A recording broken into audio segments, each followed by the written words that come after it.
Okay. Hi everyone, I am Naveen Sharma and giving the presentation on the enterprise resource planning with ERP, actually mostly used by the manufacturing companies uh, and other areas also.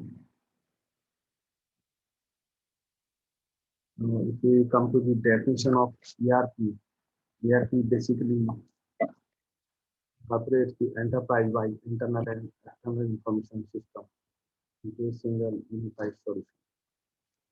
Uh, it also integrates the software, hardware, and network resources essential for building an enterprise resource planning information system. So basically, ERP streamlines the business process.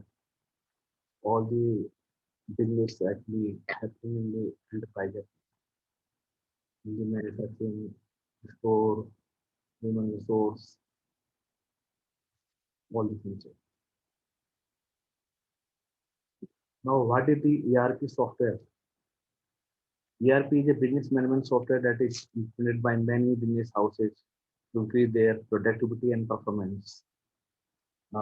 Because after implementation of ERP actually आपका जो business है कम enterprise का जो business है वो बहुत ही fast हो जाता है तो उसकी वजह से प्रोडक्टिविटी परफॉर्मेंस बहुत बढ़िया हो जाती है क्योंकि ह्यूमन एरर के चांसेस लगभग खत्म हो जाते हैं is a very powerful business tools and use to collect the store and manage and the interpret data from many business activities like product planning, cost, manufacturing, or service delivery, marketing and sales and inventory management, shipping and payment.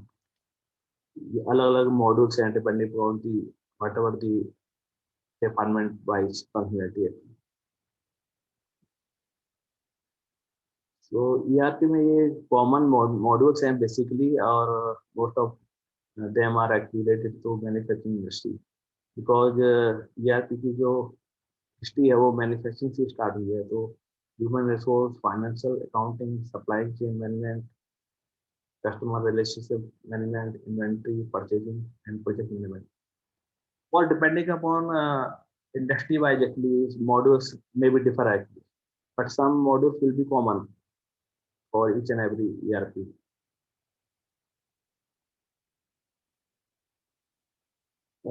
Now let's see कि ERP से पहले कैसे working होती थी. Basically जो sales order generate होता था customer के थ्रू वो मैनुअली वो लेके आते थे और सेल्स डिपार्टमेंट जो है उस ऑर्डर को फीड करता था अपने सेल्स स्पेसिफिक सिस्टम में जिसका अलग डेटाबेस होता था और फिर वो वहाँ से प्रिंट आउट जनरेट करते थे और वो बेचते थे प्रोडक्शन डिपार्टमेंट में. प्रोडक्शन डिपार्टमेंट का अपना एक मॉड्यूल और एक अपना एक सिस्टम होता था और अलग डेटाबेस उसका वो अलग इसको फीड करती थी. इसी तरह से आगे फिर वो कैरी ऑन होते चले जाते थे. फाइनली जो है सेल्स ऑर्डर प्रोसेस हो जाता है. तो सिस्टम में सबसे बड़ी कमी क्या थी कि बहुत टाइम टेकिंग था. मतलब बहुत डिले हो जाता था सेल्स ऑर्डर से और इसको इनवाइस बनने में इसको और ऑर्डर बेसिकली प्रोसेस होने में. और ये भी चांसेस थे कि कुछ ऑर्डर लॉस्ट भी हो सकते थे क्योंकि मैनुअल वर्क बहुत ज़्यादा था, पेपर वर्क काफ़ी ज़्यादा था. तो इसके सबको रिमूव करने के लिए ERP सिस्टम आया. यहाँ पर मेन चीज़ है कि कॉमन डेटाबेस है और उसके ऊपर अलग अलग डिपार्टमेंट वाइज अलग अलग फंक्शनैलिटी वाइज अलग अलग मॉड्यूल्स बना दिए गए हैं. बेसिकली फाइनेंशियल अकाउंटिंग के लिए अलग मॉड्यूल बना दिया है. मैन्युफैक्चरिंग वालों के लिए एक अलग मॉड्यूल बना दिया है. उसमें उनको मैन्युफैक्चरिंग रिलेटेड जितने भी वर्किंग करनी है वैसी स्कीम्स उनके लिए अवेलेबल हैं और वो केवल मैन्युफैक्चरिंग से रिलेटेड ही अपने मॉड्यूल को ही एक्सेस कर सकते हैं और मॉड्यूल नहीं कर सकते. वो डिपेंडेंट अपॉन परमिशन वाइज वो ERP में दे दिया जाता है कि इसी तरह से इन्वेंटरी से रिलेटेड है और ये सब कॉमन डेटा शेयर करते हैं. tables some tables are common and some tables are specific to the modules actually. लेकिन सभी टेबल्स एक कॉमन डेटाबेस में होते हैं.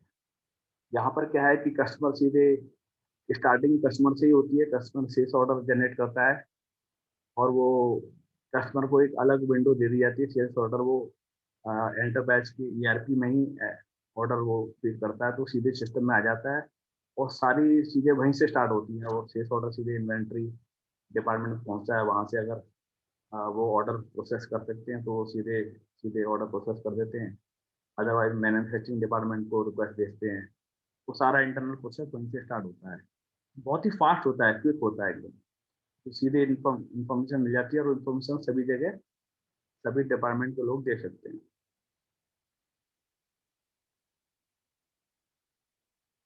हिस्ट्री ऑफ ईआरपी, बेसिकली 50 साल लगे ईआरपी को शेप में आने में, जो अभी फिलहाल जिस तरह से यूज करते हैं। और चेंजिंग होते रहे।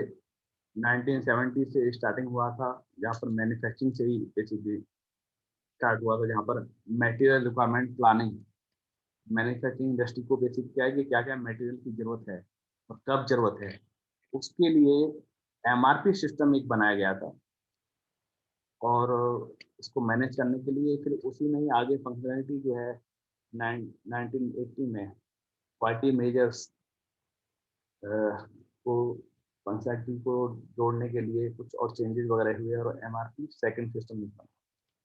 उसके बाद 10 साल बाद 1990 में फिर इसमें और मॉड्यूल्स जोड़े गए एंटरप्राइज वाइज। पहले सीधे मैन्युफैक्चरिंग से रिलेटेड था, लेकिन फिर और मॉड्यूल्स जैसे कि जोड़े गए और फिर वो शेप ईआरपी के शेप में आ गया, क्योंकि फिर वो एंटरप्राइज वाइज हो गया, एक पर्टिकुलर डिपार्टमेंट वाइज नहीं हुआ। तो इस तरह से ये एआरपी की हिस्ट्री ये है। अब यहाँ पर इंडस्ट्री वाइज अलग अलग एआरपी बेसिकली होते हैं। जैसे कि क्लॉथिंग इंडस्ट्री के लिए अलग एआरपी है, जो क्योंकि क्लॉथिंग इंडस्ट्री में फैशन ट्रेंड चेंज होता रहते हैं, सीजन के हिसाब से भी चेंजेस होते रहते हैं, तो वो एक कॉमन ईआरपी वो चीज़ें पूरी नहीं कर सकता। तो क्लॉथिंग इंडस्ट्री के लिए अलग सेपरेट ईआरपी है। और ऑटोमेटिक ईआरपी मैन्युफैक्चरिंग इंडस्ट्री के लिए है, जो अलग अलग basically inventory management, quality control and scheduling. और डिपेंड कि हर ईआरपी में अलग अलग मॉड्यूल्स हो सकते हैं, जैसे मैंने पहले बताया। इसी तरह से कैनबिस बेसिकली भांग से एक दवाई बनाई जाती है, उसके लिए है। उसके लिए टोटली डिफरेंट ईआरपी होता है, जो कि इसमें कल्टीवेशन, मैन्युफैक्चरिंग एंड प्रोसेसिंग और उसका डिस्ट्रीब्यूशन, इसमें अलग ही मॉडल्स होते हैं, तो वो टोटली अलग ही अलग। यहाँ पर ऐसी कंस्ट्रक्शन से स्पेसिफिक ईआरपी है, जहाँ पर कि control of labour, materials, equipment and any sub contractors they have hired actually for the job, सबको मैनेज करने के लिए। एजुकेशन रिलेटेड ईआरपी, जहाँ पर जो है basically that support the academic business process ranging from the tuition billing and for to the exam। और manufacturing से रिलेटेड तो ये है ही बेसिकली, जहाँ से ईआरपी बना, यहाँ पर अलग अलग डिपार्टमेंट के लिए अलग अलग मॉडल्स हैं। तो बेसिकली हम लोग एक क्वेश्चन है कि हम लोग कॉमन ईआरपी क्यों नहीं यूज करते अलग अलग इंडस्ट्री वाइज। आंसर आप लोगों को पता ही है कि एक कॉमन ईआरपी जो है इंडस्ट्री स्पेसिफिक सॉल्यूशन नहीं दे सकता, क्योंकि हर इंडस्ट्री में कुछ अलग अलग प्रोसेसिंग होती है, अलग फंक्शनैलिटी की जरूरत होती है, जो एक कॉमन ईआरपी नहीं दे सकता। इसलिए industry specific wise ERP use करते हैं। और रीजन ये भी है कि अगर हम एक एजुकेशन ईआरपी यूज करें एक मैन्युफैक्चरिंग इंडस्ट्री में, तो उसकी जो फंक्शनैलिटी है वो मैन्युफैक्चरिंग इंडस्ट्री के लिए किसी काम की नहीं है। और मैन्युफैक्चरिंग इंडस्ट्री को जो फंक्शनैलिटी चाहिए होती है वो उसमें मिलेगी नहीं आपको। तो that's why we use industry specific ERP.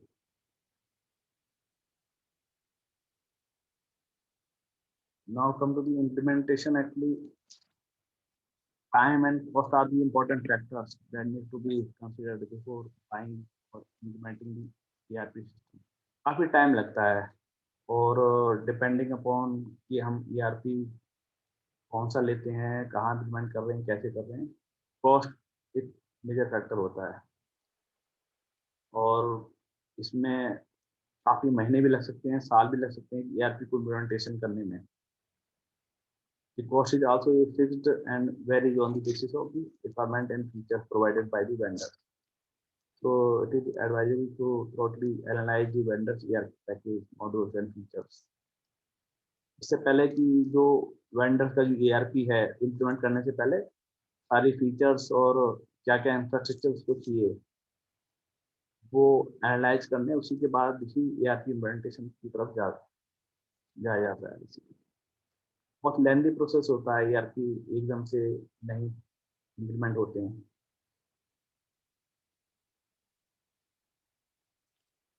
अब इम्प्लीमेंटेशन वाइज ईआरपी 4 तरह के होते हैं बेसिकली।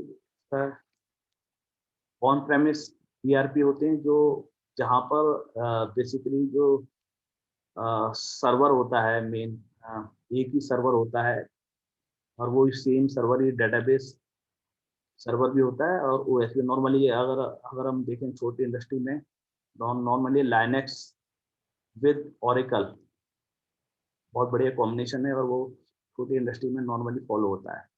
और लाइनेक्स क्योंकि as you all know free है और लाइनेक्स सर्वर के साथ में डम टर्मिनल्स नॉर्मली अटैच रहते हैं, तो करीब 25, 30, 40, 50 तक डम टर्मिनल से कनेक्ट हो जाते हैं एक लाइनेक्स सर्वर से।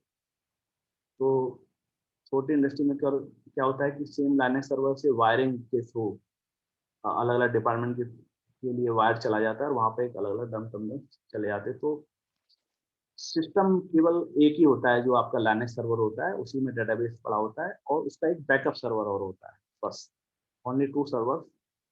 तो कॉस्टिंग बहुत कम हो जाती है और बहुत cost wise basically small industry के लिए ये कॉम्बिनेशन बड़ा कॉस्ट इफेक्टिव रहता है। अब आजकल ओपन सोर्स ईआरपी आ गए हैं जहाँ पर बेसिकली इसके लिए आपको एक परामर्श चाहिए जो आपको अपना कस्टमाइजेशन करना पड़ेगा, उसके लिए डिपेंड अपॉन की एंटरप्राइज रिलेटेड कुछ अलग से रिक्वायरमेंट हो। क्लाउड बेस्ड ईआरपी बेसिकली बहुत एक्सपेंसिव होते हैं, बहुत ही लार्ज एंटरप्राइज के लिए सूटेबल होते हैं क्लाउड बेस्ड ईआरपी, जहाँ पर इंटरनेशनल लाइव बेसिकली अलग अलग लोकेशन पे फैक्ट्री हैं और अलग अलग कंट्री वाइज हैं, तो वहाँ पर जो है क्लाउड बेस्ड ईआरपी इम्प्लीमेंट होते हैं। अब बेसिकली ऑन प्रेमिस ईआरपी और क्लाउड ईआरपी बेसिकली अलग अलग हैं। इनके लिए बीच में एक रास्ता निकाला है हाइब्रिड ईआरपी, जो कि उसमें कुछ फंक्शनैलिटी तो होती है वो ऑन प्रेमाइज, क्योंकि हर फैक्ट्री बेसिकली अपना ऑन प्रेमाइज ईआरपी नहीं छोड़ना चाहती और वो उतना आसान भी नहीं होता उसको चेंज करना सीधे क्लाउड पे आना। तो और वो उनको, क्योंकि वो वर्कर्स जो है इतने टाइम से उसी ईआरपी को काम कर रहे होते हैं, उनके लिए भी बड़ा आसान नहीं होता उसको चेंज करना दूसरा।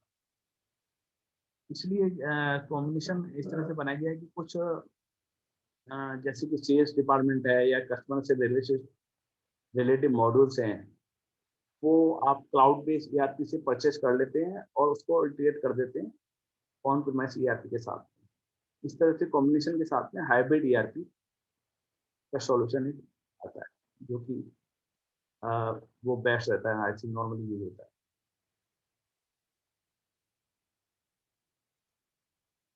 Cloud based ERP software ideal for company for multiple location. मैंने अभी बताया था आप लोगों को, it needs to stay in the coordination with another.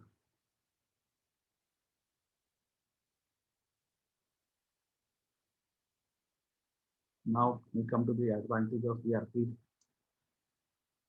Data entering बहुत कम हो जाती है बेसिकली। नॉर्मली जैसे अभी बताया था मैंने कि नॉर्मली कस्टमर ही सीधे सेल्स ऑर्डर जनरेट कर देता है और उसके बाद जो अंदर की वर्किंग होती है वो बेसिकली बहुत कम उसमें डेटा एंट्रिंग इन्वॉल्व होती है। और क्योंकि डेटा एक बार एंटर हो गया सभी लोगों के लिए शेयरेबल होता है, तो वो बहुत फायदा होता है उसमें। रियल टाइम इंफॉर्मेशन सब सब डिपार्टमेंट के पास अवेलेबल होती है, क्योंकि सिंगल है इंफॉर्मेशन जो है सब जगह अवेलेबल है हर मॉड्यूल्स के लिए। It allow everyone to access same source and share same source of information. It allows to access update instantly and save lot of time. Foreign information save हो जाती है और सभी लोगों के लिए वो विजिबल होती है.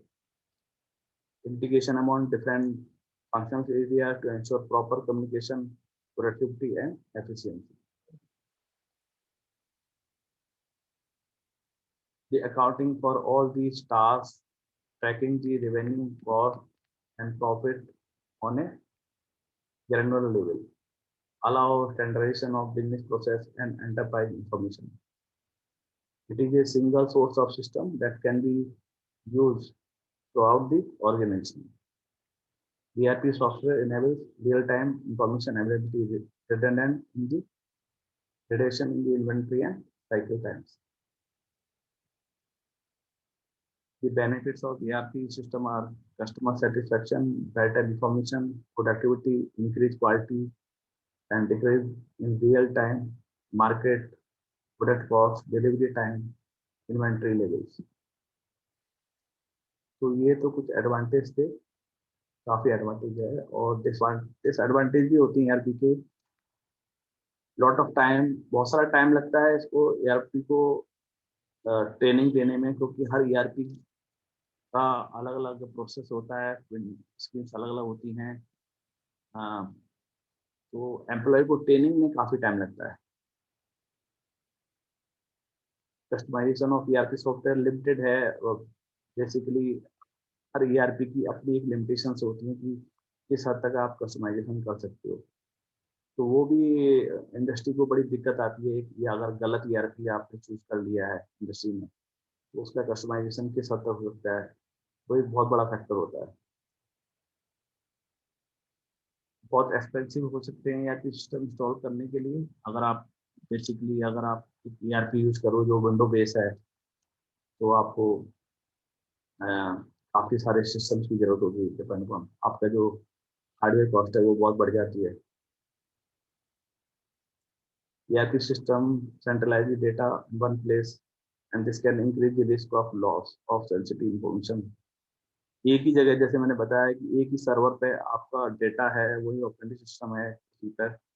अगर वो फेल हो जाता है तो सारा डेटा, अगर बैकअप सर्वर काम कर रहा है और टोटली ऑनलाइन बैकअप ले रहा है तो ठीक है. अदरवाइज अगर वो फेल हो गए तो आपका लॉस ऑफ डेटा बहुत ज़्यादा हो जाता है, बहुत नुकसान उठाना पड़ता है कंपनी को.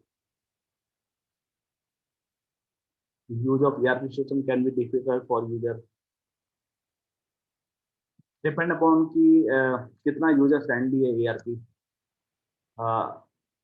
इसके ऊपर डिपेंड भी करता है. क्योंकि जो एम्प्लॉयज हैं वो भी इतना, नॉर्मली अगर ओल्ड एज एम्प्लॉयज हैं तो इतना जल्दी नए सिस्टम को कैच नहीं कर पाते हैं. प्रॉपर ट्रेनिंग की जरूरत होती है, काफ़ी टाइम लगता है उसमें. ये कुछ ERP हैं. नॉर्मली सबसे ज़्यादा सैप यूज में आता है. Mostly I think about 30%, and then Oracle, and then Microsoft. ये तीनों ERP हैं जो मोस्टली यूज में आ रहे हैं. माइक्रोसॉफ्ट नेविजन पे मैंने काम किया है, ओरेकल पे इस पर भी काम किया है. नेविजन भी अभी करंट डेट में काफ़ी ज़्यादा यूज में आ रहा है, इंटरनेशनल लेवल पे भी और इंडिया में भी.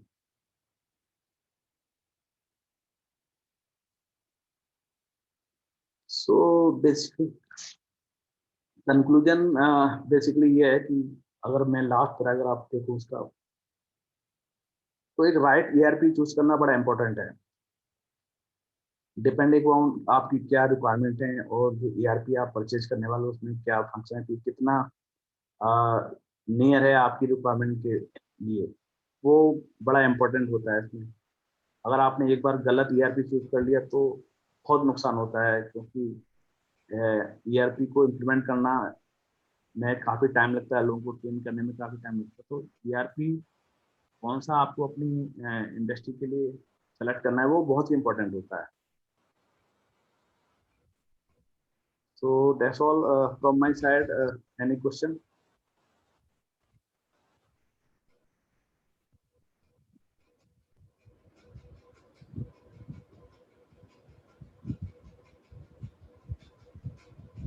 Okay. Thanks everyone.